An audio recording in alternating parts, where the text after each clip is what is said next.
Voltamos para o segundo bloco da nossa entrevista com a doutora Silvia, falando agora de problemas da boca, daquela boca tranquila, aquela boca no paciente já complicado, com outros problemas de saúde. A gente citou bastante o diabetes aqui, Isso. Mas a gente vai chegar no coração aqui, hein? Com certeza. Estamos chegando já. Bom, a gente faltou falar do sangramento. Então, o paciente, como você compara o paciente rígido e o paciente diabético com alguma comorbidade em relação a essa abordagem cirúrgica da boca, presença de sangue, a cicatrização desses procedimentos? Faz esse paralelo para a gente e os cuidados que a gente tem que ter depois também. O paciente diabético, normalmente, ele tem uma cicatrização muito complicada, né? Ele já tem um quadro geral, a cicatrização já é diminuída, exatamente, né? Todo o corpo dele já tem problema. Todo o quadro já é complicado. E aí, muitas vezes acontece uma manifestação na boca, de sangramento mesmo da gengiva, uma bactéria, uma inflamação, né, que não cede. O paciente cuida. A impressão que está cuidando, mas na realidade o problema principal é o quadro do diabetes. Um descontrole clínico do paciente, né? E a presença da bactéria, né? A presença do biofilme. Sim. Então, como que a gente pode estar controlando isso? Em primeira mão, a primeira questão é a escovação, né? O uso de uma escova macia, uma escova bem orientada pelo profissional, é o primeiro passo. A escova e o fio. Né? E muitas vezes associada aos bochechos também. Com que seria? Com que a gente pode fazer para melhorar? Pode fazer todo dia também, não? O bochecho, assim, o bochecho não é orientado para fazer todo dia, né? Existem os bochechos com os enxaguatórios bucais normais aí que tem no mercado, que são de bom tranquilo, que dá para ser menos usado, agressivo. Menos agressivo, exato. Mas é interessante procurar um profissional, né? Diante do quadro de sangramento que não cede, é interessante estar procurando um profissional da área odontológica. E aí, bom, você vai abordar esse paciente e vai realizar uma cirurgia. Você vai, uma extração, às vezes um dente do siso ali, ou aquele dente que infelizmente não tem mais o que fazer com ele.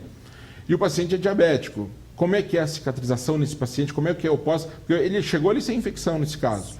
Mas ele vai ficar com aquela porta de entrada ali. Uma via de entrada de bactéria, né? Então, sempre é interessante fazer antes o controle, né? O controle glicêmico é imprescindível para qualquer procedimento cruento. Então, desde uma raspagem até um procedimento de extração, uma extração, então, nem pensar se o paciente não tiver compensado. Além da compensação, né? O controle da glicemia e o uso do antibiótico, o repouso, o pós-operatório. Repouso é muito importante, né? Eu já vi paciente sair do consultório do dentista e jogar um problema, tinha extraído um siso, foi jogar futebol, eu estava no pronto-socorro, ele chegou e desmaiou. E a boca, assim, o que aconteceu? Bateu, caiu, foi agredido. Não, tirei o dente, complicado. O risco que ele está correndo é violento, né? O risco para todos, né? O risco para o paciente, né, que está fazendo isso, que não está tomando cuidado, e o risco para o profissional também, né? Porque daí fala, nossa, eu fui no dentista, exatamente. Não parou de sangrar, como é que é, né? Não é bem assim, né? Exatamente, não falou o que aconteceu depois. No pós, né? Exatamente, complicado.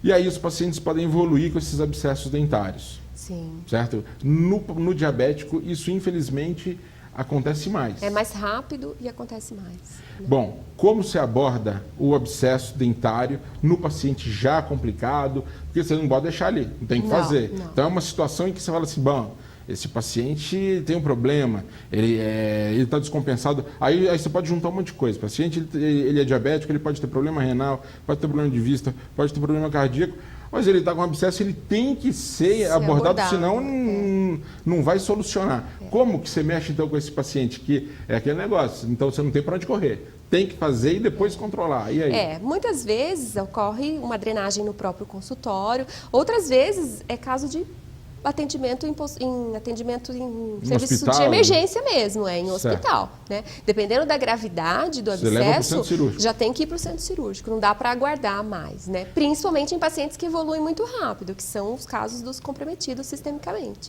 Então, você tem que ser rápido, e aí já vai direto para o hospital. Vamos fazer esse link, então, no paciente com abscesso.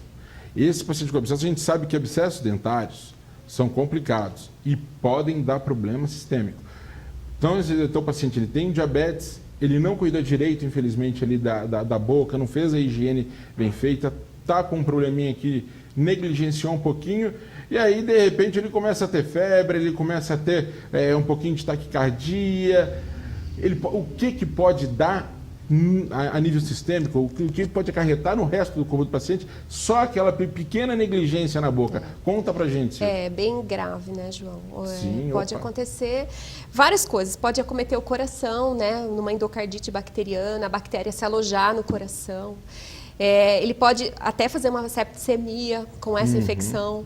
Tem vários comprometimentos que pode acontecer com um dente. Com um dente, né? Isso, e aí a gente está falando que são casos que, infelizmente, podem evoluir para a morte. Para uma coisa mais grave. Uma sepse, uma endocardite. Uma endocardite nem sempre é de fácil diagnóstico. Não. E, infelizmente, o paciente ele pode ir a óbito rapidinho se tivesse cuidado do dente. Estava tudo em ordem. Já estava tudo tranquilo, estava tudo mais sossegado. Fala para mim, Silvia, quais são os maiores problemas que você vê na boca decorrentes do diabetes, então? O paciente pode chegar a perder dente? Sangramento, principalmente o sangramento. A primeira via é o sangramento, né? Aí o sangramento evolui para halitose, para perda dentária, para mobilidade dentária. Como que ele mexe com a mobilidade dentária? Como é que isso acontece? O sangramento?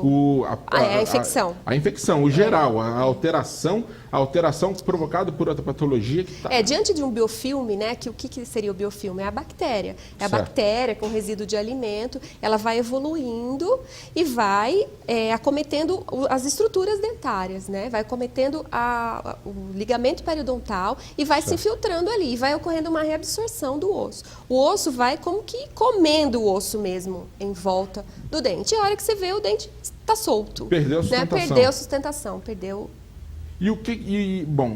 Então assim, você teve que tirar o dente porque ele exatamente perdeu a sustentação. Praticamente está solto já. Isso. O paciente ficou sem o dente. Ele pode ficar sem o dente? Não é o indicado, né? E aí a gente tem que procurar uma outra via para poder estar repondo esse dente, para poder estar cuidando dos outros, né? Porque se ele perdeu um, o quadro vai evoluir, ele vai perder mais, né? Ele nunca vai perder um só, sempre vai perder mais que um, se ele não cuidar. Então, diante de uma mobilidade, já pode correr. Corre porque já vai perder mais. Nossa, meu Deus. E a gente está chegando... E daí entra num quadro de até prótese total, e muitas vezes o paciente nem consegue fazer a prótese total diante de perda óssea. Os problemas vão só se agravando. Né? Isso aí que eu queria chegar. Então, veja bem. Então, o paciente ele perdeu, ele não tem a sustentação. Como que você consegue repor aquele um ou dois dentes, eventualmente, até mais, que ele perdeu exatamente por uma situação que já está muito avançada? Ele vai ter que usar a popular dentadura, né?